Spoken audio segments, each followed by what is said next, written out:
اللہ تبارک و تعالیٰ ارشاد فرما رہا ہے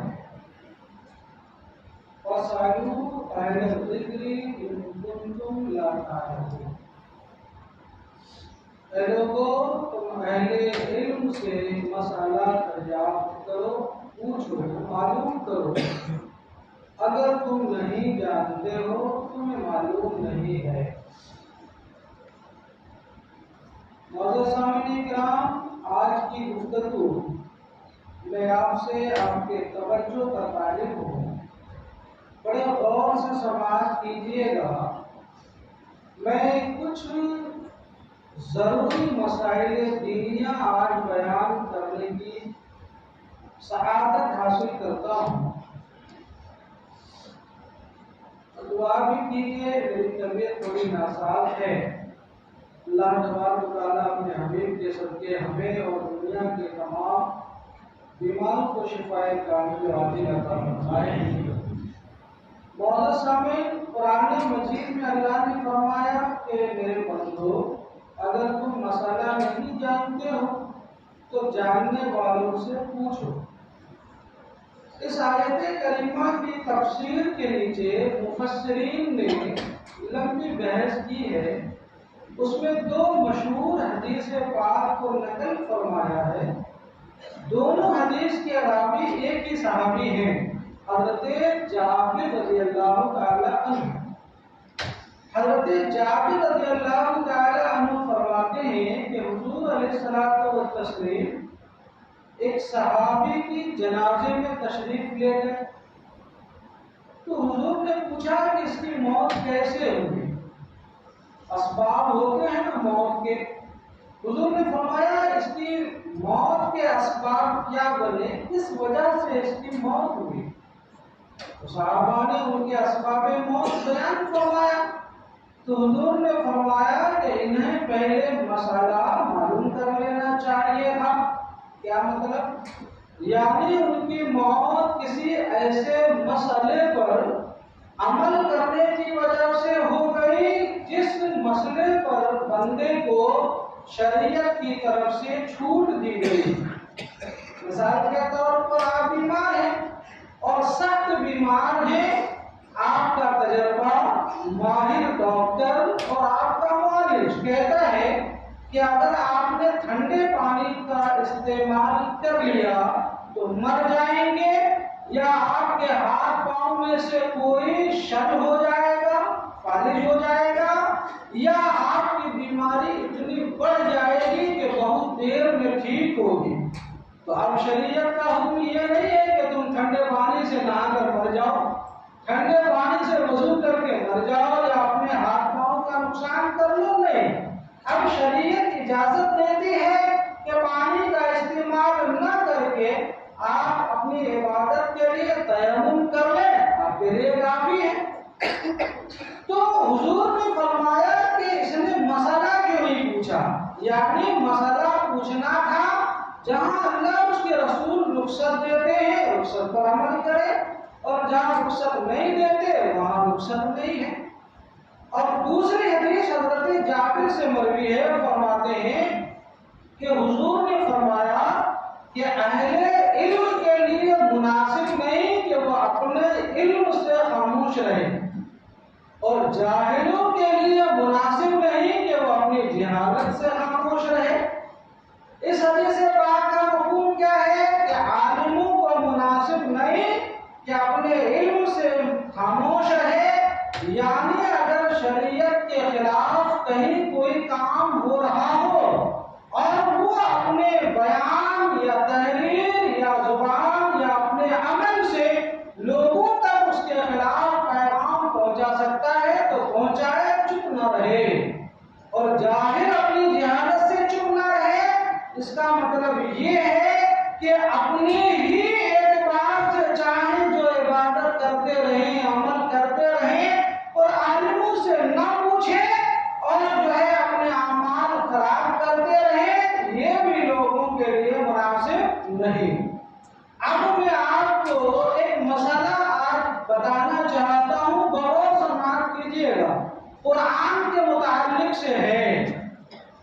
قرآن مجید کے تعلق سے حضرت امام مالک رضی اللہ تعالی عنہ سے پوچھا یہ گیا مسئلہ کہ قرآن مجید میں جو حروف ہجا ہیں، الف با تا سا، یہ حروف ہجا ہیں، ان حروف میں کچھ حروف زائد ہوتے ہیں۔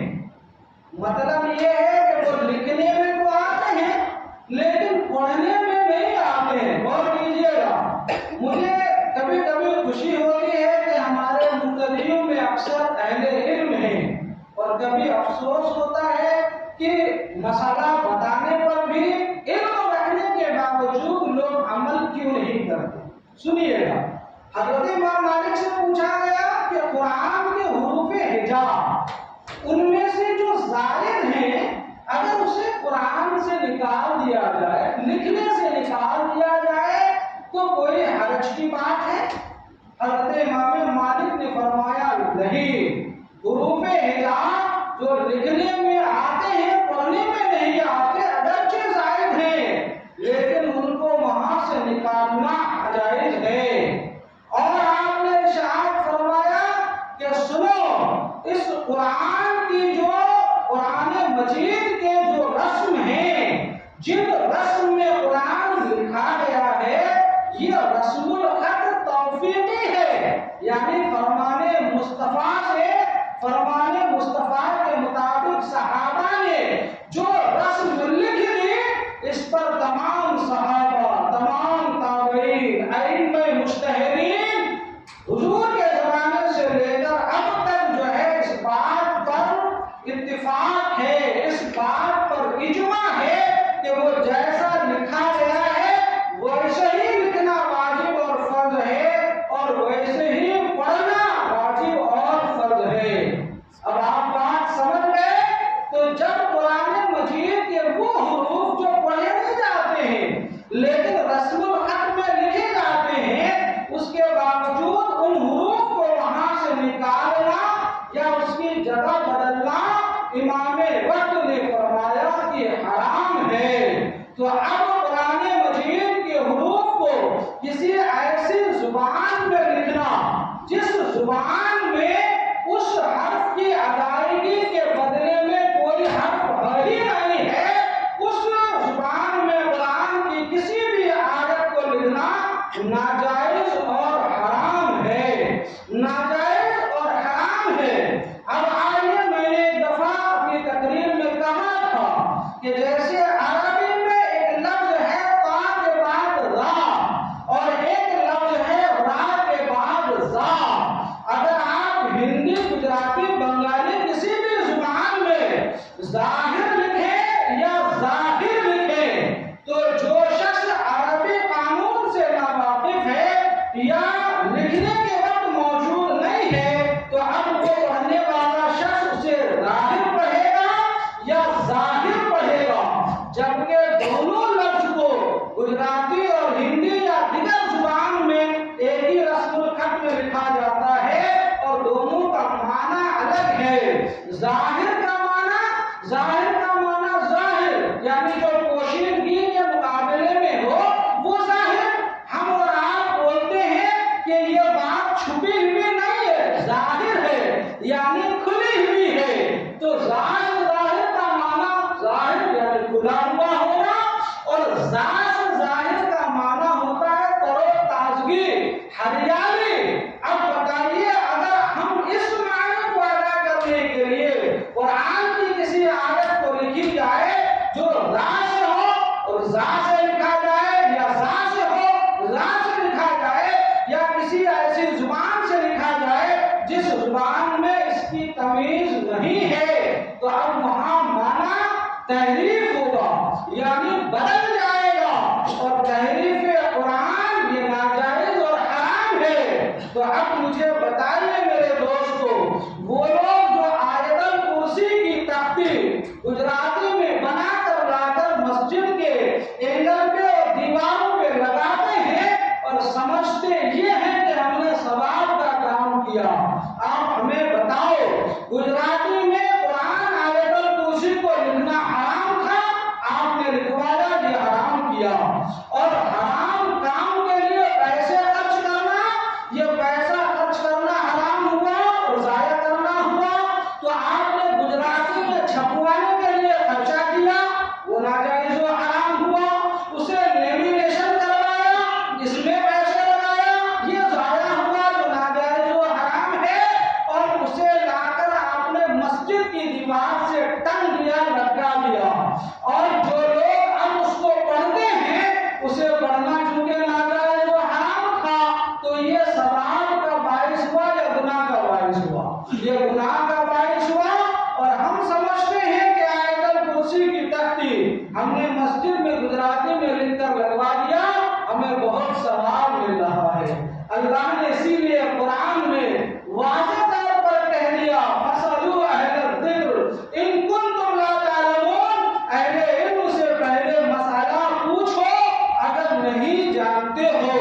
مثال آپ سمجھنے کی کوشش کریں، اگر ہم بیمار ہو جائیں اور ڈاکٹر کے مشورے کے خلاف یا علاوہ ہم اپنا علاج خود ہی کرنے لگ جائیں، دوائیاں خود ہی کھانے لگ جائیں، تو ہماری زندگی داؤ پر لگ جائے، ہمارا جسم فاسد ہو جائے، ہم تکلیفوں میں مبتلا ہو جائے، اس میں زندگی کا خطرہ ہے۔ ڈاکٹر کے مشورے کے خلاف اپنا علاج خود سے کرنا زندگی کا خطرہ ہے، اور مسائل جاننے والے علماء سے مسئلہ جانے بغیر عبادت کرنا ایمان اور عمل کا خطرہ ہے۔ کبھی ایمان ختم ہو سکتا ہے اور کبھی آپ کے عمل کی محنتیں ضائع ہو سکتی ہے۔ اب بتائیے لوگوں، ہم یہ کام کرتے ہوئے نظر آتے ہیں، علماء اور مفتیان کرام لکھتے ہیں، صرف قرآن کی صورتیں نہیں بلکہ وہ دعائیں معصورہ جو دعائیں قرآن کی آیتوں سے منقول ہے اور نقل کی ہوئی ہے، ان دعاؤں کو بھی دوسری زبان میں لکھنا ناجائز اور حرام ہے۔ اب یہاں ایک سوال پیدا ہوتا ہے اور لوگ یہ سوال کرتے بھی ہیں، اس سوال کا جواب بھی سن لیں۔ سوال آپ کے ذہن میں یہ پیدا ہوگا، جو بھائی عربی نہیں جانتے ہیں کم سے کم گجراتی میں وہ قرآن کی تلاوت کر لیں اور پڑھ لیں۔ تو مسئلہ سنیے میرے دوستو، آدمی کے اوپر جو عمل فرض ہے اس کے متعلق وہ چیزیں سیکھنا فرض ہے۔ مثال کے طور پر بالغ ہونے کے بعد نماز پڑھنا فرض ہے، اور نماز کے اندر کچھ آیت پڑھنا فرض ہے اور کچھ قرآن کا حصہ پڑھنا واجب ہے۔ اب مسئلہ سنیے، جتنا نماز میں قرآن تلاوت کرنا فرض ہے اتنا قرآن کی تلاوت آپ کو سیکھنا فرض ہے، اور جتنی تلاوت واجب ہے اتنی قرآن کی آیت کا سیکھنا اور پڑھنا آپ پر واجب ہے۔ اب اگر کوئی نہیں سیکھتا تو جو ہے تارک فرض بھی ہے، تارک واجب بھی ہے، اور اپنی نماز کو فاسد کرنے والا بھی ہے۔ لہذا مسلمانوں، اب یہ کہیں کہ اسے آتا نہیں، سیکھنا فرض ہے، تو آپ جو ہے کوشش کریں۔ ہاں اب سنیے، شریعت نے آپ کے لیے مزدہ بھی رکھا، خوشخبری بھی رکھی۔ وہ لوگ جو قرآن زبانی سے پڑھنا نہیں جانتے، اٹک کر پڑھتے ہیں، لیکن پڑھنے کی کوشش کرتے ہیں، تو اللہ تبارک و تعالیٰ اسے تلاوت قرآن کا بھی ثواب دیتا ہے، اور اٹک کر پڑھنے کا تو گنا ثواب عطا فرماتا ہے۔ لیکن کوشش تو کی جائے، بلا کوشش کیے۔ اور دوسری خرابی یہ لازم آتی ہے کہ ایک نہ ایک دن یہ آپ کی تختیاں پرانی ہو جاتی ہے، ہٹ جاتے ہیں۔ اب بتائیے، اس کی حفاظت ہم پر آپ پر واجب تھی، لیکن ہم کیا کرتے ہیں؟ اسے لے جا کر ڈسٹ بن میں ڈال دیتے ہیں۔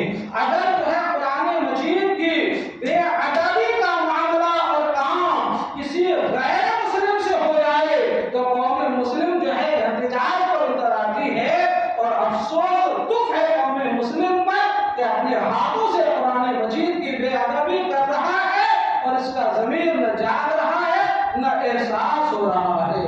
لہذا اے لوگوں، یہ باتیں یقیناً کرنی ہیں، اور وہ لوگ جو ان چیزوں سے پیچھے ہیں انہیں عجیب لگتی ہوگی، لیکن مسائل شرعیہ یہی ہے۔ ایک بار درود پڑھیے، اللہم صلی علی سیدنا مولانا محمد وسلم، صلاۃ و سلام علیک یا رسول اللہ صلی اللہ تعالی علیہ وسلم۔ کسی شخص نے کہا ہے کہ آپ کو آج جو بھی پیغام جہاں سے ملتا ہے یا کوئی بھی پوسٹر یا پرچے مل گئے، آپ سمجھتے ہیں بڑی عبادت کا کام ہے، آگے بڑھا دو۔ نہیں، ہمارے وہاں ایک تختی لگی ہوئی ہے، آپ دیکھنا اس میں انبیاء کرام کے نام ان کے باپوں کے نام کے ساتھ، نسب کے ساتھ، یوں کہہ لیجیے کہ انبیاء کا شجرہ لگا ہوا ہے۔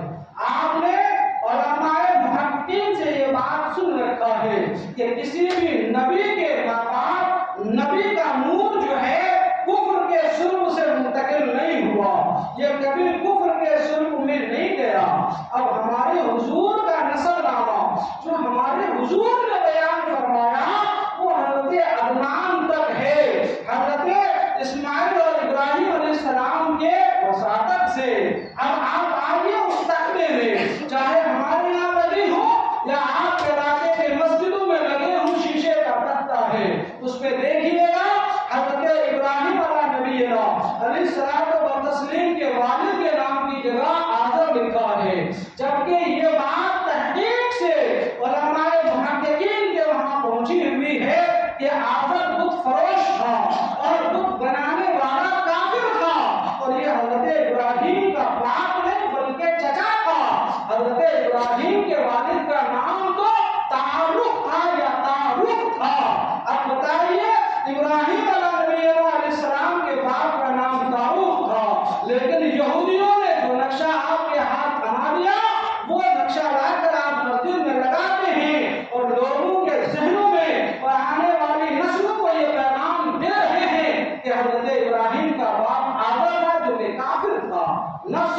ہیں، نہ سمجھتے ہیں، نہ غور کرتے ہیں، بس ہاتھ لگا آگے پہنچا دیا۔ ہرگز یہ نہ کرے، مسائل پوچھنے کی عادت ڈالے، علماء سے مسئلے جاننے کی عادت ڈالے اور کوشش کریں۔ اور یہ بات یاد رکھیے کہ علماء کا وجود، مفتیان اعظام کا وجود، بڑے بڑے عالموں کا وجود ہمارے اور آپ کے لیے یہ نعمت غیر مرکبہ سے کم نہیں ہے، یہ عظیم سرمایہ اور نعمت ہے۔